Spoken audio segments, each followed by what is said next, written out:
the Artist Spotlight, sponsored by Rev Honeycomb Guitars and, of course, Trade Post Entertainment. Please welcome the Ready Set Jordan W. I don't even want to try to pronounce the last name. It's a mess. Witzigreuter. Is it German? It is German, yeah. Do you speak German? I don't. I do not speak German. I just got the name, and that's about as far as it went. Fair enough. So you're on tour with ATL, and you're doing some headline dates in between there. How's the tour started so far? Really, really good. It's been really fun. The shows have been great. Crowds have been great. Yeah, it's been a blast. How do tours not blend together? Sometimes they do. Sometimes they do. But I think it's kind of like you kind of get used to like being around a certain group of people. So like every tour kind of has its own sort of vibe. So as soon as you switch and you're with a whole new like crowd of bands and everything, it definitely takes like a whole new I guess feeling. So they definitely don't really blend together too much. So what's the vibe on this tour so far? What are you feeling? It's a little early. But it's all good so far. It's all positive. So yeah, I've been enjoying it. Everyone's really cool. We've been friends with Optimism for a while, and we've played a bunch of shows with them in the past. So it's always cool to be hanging out with those guys. Absolutely. It's interesting that we dropped off, and we see that a lot. Tours for bands will drop off in situations like that. Yeah. But I think a bigger question would be, why is it maybe so difficult for people to tour? Why is it? It's not as easy as people think. Yeah.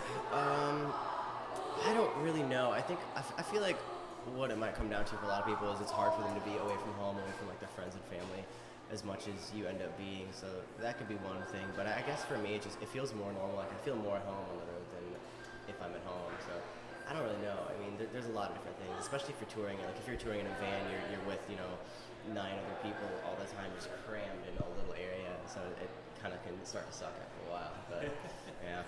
Waiting for that. Do you have a shower on your bus, or is that one of the things you have to wait until you get to the spot to see if they have a shower? We had a bus on Warped Tour that had a shower, so that was our only bus with a shower so far. But showers are good. We've been able to like stay at hotels and stuff on this tour. So we've been pretty clean. I feel good right now. Very good. Get it all cleaned up. But yeah, the Warped Tour was a unique scenario for you. Yeah. It's funny because we were at the Warped Tour. We did 8 bands that day. We were trying to catch you. It was too ridiculous. Yeah. And we saw Reliant K play and then you play in the same stage. Is that how many times have you been on the Warped Tour? Just once. It was just that one time, but that was the thing that was interesting is that we play not against like it would be the split stage like back and forth thing, and it'd be us and then sometimes like Reliant K, which would be cool, or like Every Avenue, but sometimes we'd play against like maybe us and like a metal band or something. So it's like it's really hit or miss, and usually it would be okay, but there was a couple like shows where it was like we are not supposed to be here right now. So yeah, it's whatever though. It was fun. It was very long, very hot, but definitely glad it didn't. That's probably the diversity that the Warped Tour gave this year. Yeah. They put a lot of bands on that you may not always see, like a band like Bad Rabbits or something. Mm-hmm. They're pretty sick. I saw them the other night, great. and they weren't what I expected at all. Yeah, they're super good. But anyway, let's talk about you have an EP. Went with an EP instead of a CD, at least for now. Yes. Is that maybe because of the change in times, because people are more downloading tracks instead of a full CD? Yeah, I think so. I like the EP thing just because it's like you can put out more music more frequently rather than having to do like a year-long kind of like album cycle or something. Like you can just kind of keep putting out EPs and put out music faster, and I think it kind of keeps your name in people's minds a little bit more than like I guess maybe an album would. But I guess they both have benefits, but it definitely is kind of the way the times changed, I guess, with the music world. So you have plans for a full CD next year, right? Yes. Probably, I guess, like spring of next year. What goes into the determining factor? Is it you? Is it the label? Who decides? Who gets control of that in the EP versus CD situation? This EP was kind of all of us. Like it was a spur of the moment thing. I went to go work with a producer who's a friend of mine named Ian Kirkpatrick, and I wrote these 5 songs, and it was just kind of like we just ended up really liking them. We were like, well, we don't have anything. We don't have like a single coming out anytime soon, or like an album, so we might as well just put this out as a way to keep things moving and keep putting out music for people. So it's more so like a fan piece kind of thing. Like I just wanted to write just some songs just for the fans, like the core fans, until we start doing more like single radio kind of stuff. You have some extreme core fans. Yeah. How did you build that loyalty? I don't know. They're awesome. I think a lot of it was early on. I would spend like a ton of time online doing the whole like social networking kind of thing, trying to like build a fan base that way before I ever really toured.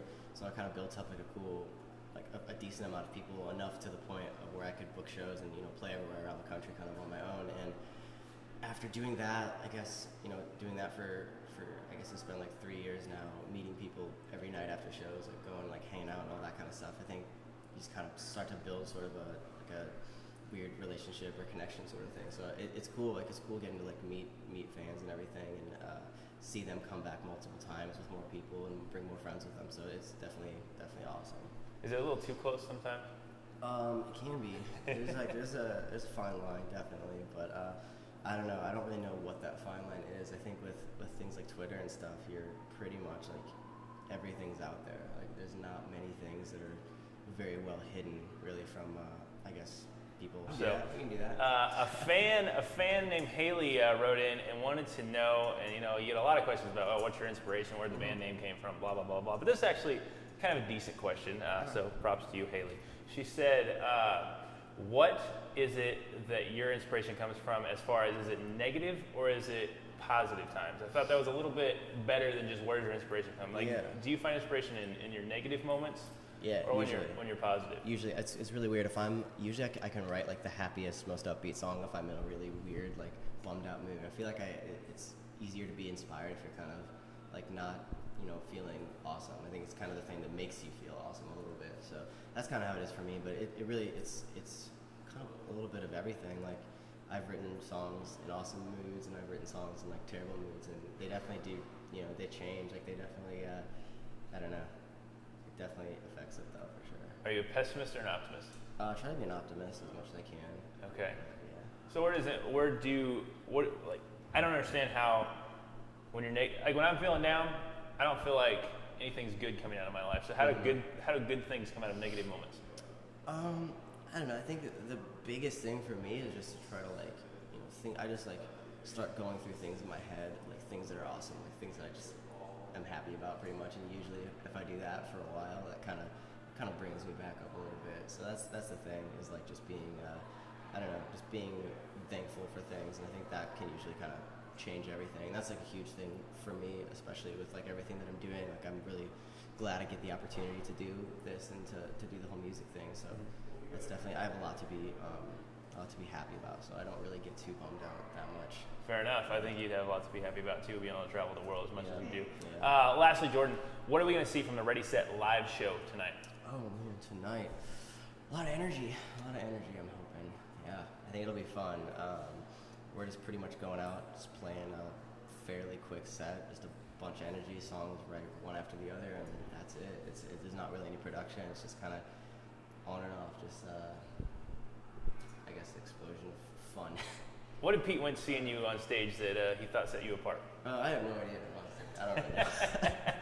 I don't know. I think he liked my songs, my writing and stuff, and he came and saw us one time in LA, and I don't even remember if we played very well or not. We probably didn't, because it was a while ago. But he liked it enough to give it a shot and to want to sign me. So really cool. It's been going really well since. So the one other thing you mentioned, LA, and I talk to a lot of artists when we visit with them, and they always talk about how LA and New York and some of the real big markets are difficult to win over the crowd sometimes, and you feel it a lot more in places outside of those cities. Do you echo that sentiment? New York's always been amazing.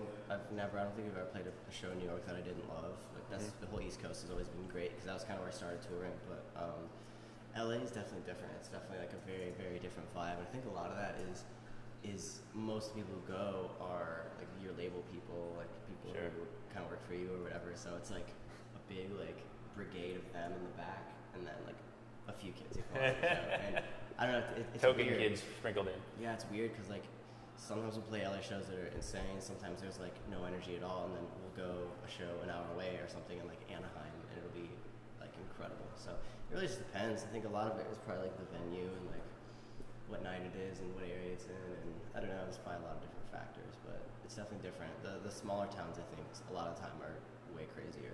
Yeah. Well, that's because they probably don't get exposed to it as much. Yeah, I think it's a big thing.